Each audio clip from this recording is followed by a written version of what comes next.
En la mitología griega, los telquines eran 9 hermanos, mitad marinos, mitad terrestres, con cabeza de perro, la parte inferior del cuerpo en forma de cola de pez o de serpiente y los dedos de las manos palmeados. Magos, artistas y artesanos, los telquines son proverbiales aprendices de mucho, aunque también, curiosamente, maestros de todo. Considerados por la mayoría de antiguos autores como maléficos demonios marinos, los telquines no desempeñan un papel específico en los relatos mitológicos, sino que más bien siembran el caos y la confusión. Aunque se les menciona directamente en muy contadas ocasiones en los antiguos textos que han llegado hasta nosotros, cuando se hace referencia a ellos, su magia destructiva supera en gran medida las capacidades técnicas por las que son famosas estas míticas criaturas. El origen de los telquines. Los orígenes de los telquines, del griego telquines, siguen siendo objeto de debate a día de hoy. Como ocurre habitualmente con otros antiguos seres mitológicos.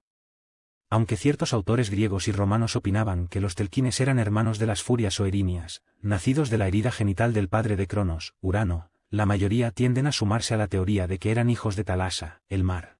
Podría decirse también que en cierto modo los telquines eran hijos de ambos, ya que gracias a la sangre de Urano que cayó al océano nació Afrodita, mientras que de la que cayó en la tierra nacieron las furias. No obstante, este hecho no se afirma explícitamente.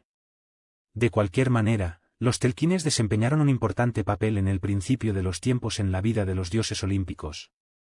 Fueron los nietos de Urano, ya que ayudaron a la diosa Cafira a criar a Poseidón, futuro rey del mar. Relatos sobre los telquines. La fuente más antigua que ha llegado hasta nosotros en la que se cita a los telquines proviene del autor griego Calímaco, quien les considera magos de Sibous, no de Rodas. Sin embargo, el documento más completo del que disponemos relacionado con los telquines es la Geografía, obra del autor griego Estrabón. Este texto sitúa a los telquines en Rodas, y es probable que por lo exhaustivo del mismo los autores posteriores confirmaran esta teoría en sus obras respectivas. Estrabón también describe las 3 ocupaciones de los telquines mencionadas anteriormente, artistas, magos y artesanos, aunque en un principio, en los textos más antiguos perdidos. Para la historia, los telquines podrían no haber poseído estos dones. Según Eustaquio y Juan Tzetzes, estos demonios a menudo empleaban su poder sobre el mundo natural para provocar catástrofes.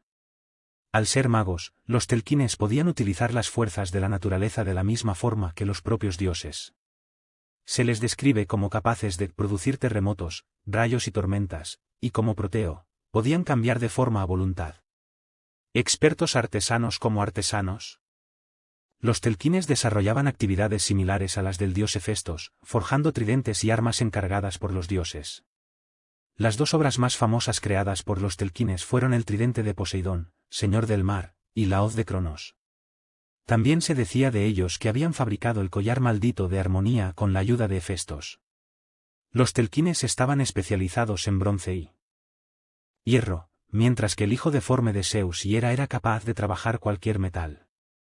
Píndaro dijo de los telquines que creaban esculturas tan reales que constantemente se ponían en pie y escapaban. El autor griego afirma asimismo que los telquines no fueron los primeros habitantes de Rodas, sino que llegaron después de los Helíadas, una raza que también poseía habilidades técnicas otorgadas por Zeus y Atenea. Evidentemente, este hecho revela hasta qué punto los textos mitológicos pueden llegar a ser poco fiables e inconsistentes, aunque no obstante existen algunos factores más o menos coherentes que debemos observar. Los telquines se vinculan muy a menudo con la isla de Rodas, no se les consideraba fuerzas positivas, y se contaba de ellos que poseían poderosas habilidades en los campos del arte, la magia y la artesanía. Bien, entonces, ¿hasta qué punto eran malvados los telquines? A pesar de sus muchos dones, no debemos olvidar que los escritores de la antigua Roma consideraban a los telquines mucho más malvados que los griegos, como fuerzas oscuras de hecho. De este modo, ambas culturas coincidían en el carácter maléfico de los telquines. Debemos observar, no obstante, que es mucho menos probable que las fuentes de la antigua Grecia hayan sobrevivido, de modo que una gran cantidad de información sobre los telquines proviene de autores romanos tardíos. Los romanos hacían especial hincapié en los aspectos negativos de estos magos semidivinos, sin embargo, las traducciones de la época romana y posteriores han resistido el paso del tiempo mejor que las versiones griegas más antiguas. Fueron los romanos los que calificaron a los telquines de demoníacos según la acepción moderna de la palabra demonio. la palabra griega original daimon se refiere sencillamente a una entidad espiritual.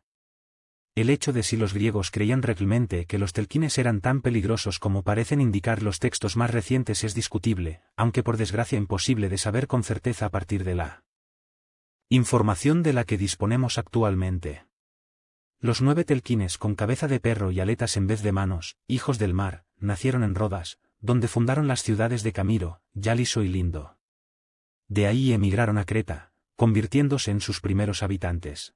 Rea les confió el cuidado del infante Poseidón y ellos le forjaron su tridente, pero, mucho antes de eso, habían fabricado a Crono la hoz dentada con la que castró a su padre Urano.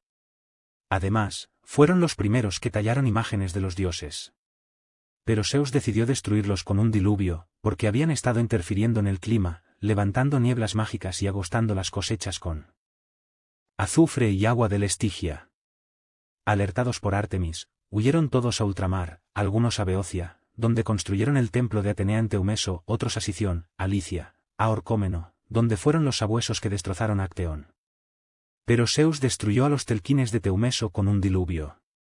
Apolo disfrazado de lobo, destruyó a los de Licia, aunque habían intentado apaciguarle construyéndole un nuevo templo, y ya no quedan rastros de los de Orcómeno. Corre el rumor de que aún hay algunos viviendo en Sición. Entonces, los telquines son seres híbridos de la mitología griega. Tenían cuerpo con cola de pez o serpiente y cabeza de perro. Los dedos de las manos, palmeados. Los telequines cuidaban de Poseidón cuando era pequeño y forjaron su tridente. Muchos y variados fueron estos dioses mitológicos, mitad marinos, mitad terrestres, que con cabeza de perro y cuerpo de reptil eran expertos demonios que pacientemente esperan destruir a cualquier incauto que a su lado se acerca. ¿Y qué hacen, pues, aquí en una playa tranquila, descansando y vigilantes, y escondiendo en su barriga multitud de cavidades? Tal vez ahí ellos guarden sus malas artes y hechizos, entonces Zeus como castigo los transformó en rocas. Los telquines fueron los primeros habitantes de la isla de Rodas, en Grecia. Eran una raza de demonios marinos con forma de pez, con cabezas y torsos humanos. Se decía que eran hijos de Ponto, el mar, y de Gea, la tierra. Los telquines eran conocidos por su habilidad para cambiar de forma y por su conocimiento de la magia. También se decía que eran muy crueles y que disfrutaban atormentando a los humanos. Zeus, el rey de los dioses, finalmente los desterró de Rodas y los envió al inframundo. El origen de los telquines es incierto. Algunas fuentes dicen que eran hijos de Ponto, el mar, y de Gea, la tierra. Otros dicen que eran hijos de Helios, el dios del sol, y de Rodas, la ninfa de la isla de Rodas. También hay quien dice que eran hijos de Afrodita, la diosa del amor, y de Ares, el dios de la guerra. Sea cual sea su origen, los telquines eran una raza de demonios marinos con forma de pez, con cabezas y torsos humanos. Se decía que eran muy crueles y que disfrutaban atormentando a los humanos. Zeus, el rey de los dioses, finalmente los desterró de Rodas y los envió al inframundo. Los telquines fueron ¿Has oído hablar de los pleiadianos? Según algunas teorías, los pleiadianos eran una raza de demonios marinos. Con forma de pez, con cabezas y torsos humanos. Se decía que eran muy crueles y que disfrutaban atormentando a los humanos. Zeus, el rey de los dioses, finalmente los desterró de Rodas y los envió al inframundo. Si sentiste curiosidad con la información intrigante de este vídeo, me encantaría que lo compartas con otros que podrían encontrar valor en el descubrimiento de razas perdidas en la historia de la humanidad. Difundamos el poder descubrirlas, como una fuerza transformadora en nuestras vidas, inspirando a quienes nos rodean a abrazar sus caminos únicos en el conocimiento de estos seres que quizá contribuyeron a lo que somos hoy. Gracias por ser parte de esta increíble comunidad.